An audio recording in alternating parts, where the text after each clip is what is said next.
ইয়া আইয়ুহাল্লাযীনা আমানু ইযা কুমতুম ইলাস সালাত ফাগসিলু ওয়ুজুহাকুম ওয়া আইদিয়াকুম ইলা আখিরিল আয়া।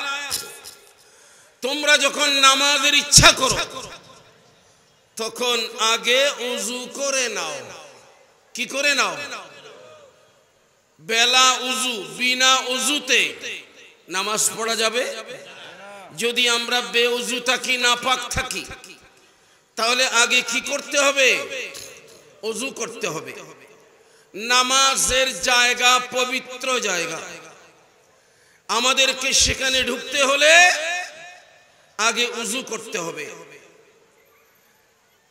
এই মসজিদকে আল্লাহর হাবিব সাল্লাল্লাহু আলাইহি ওয়াসাল্লাম বেহেশতের বাগান বলেছেন। বেহেশতের কি বলেছেন? বাগান। আল্লাহর হাবিব সাল্লাল্লাহু আলাইহি ওয়াসাল্লাম ইরশাদ করেন, ইদা মারারতুম বিরিয়াদিল জান্নাহ, যখন তোমরা জান্নাতের বাগানের পাশ দিয়ে যাও, ফারতাউ মিনহা, ওই বাগানে ঢুকে জান্নাতের কিছু ফলমূল খাও। সাহাবায়ে কেরাম আরজি পেশ করলেন, ইয়া রাসূলুল্লাহ, জমিনে আবার জান্নাতের বাগান কি? সেখানে ঢুকে ফলমূল খাওয়ার মানে কি?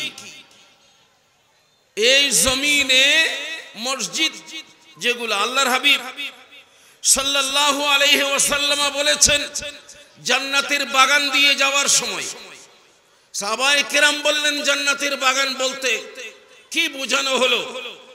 আল্লাহর হাবিব সাল্লাল্লাহু আলাইহি ওয়াসাল্লাম ইরশাদ করলেন, হিয়াল মাসাজিদ, যেগুলোকে আমি জান্নাতের বাগান বলেছি এই জমিনের উপর, ওগুলো হলো সুন্নি মসজিদগুলা। সুবহানাল্লাহ বলবেন না? শুধু মসজিদ না,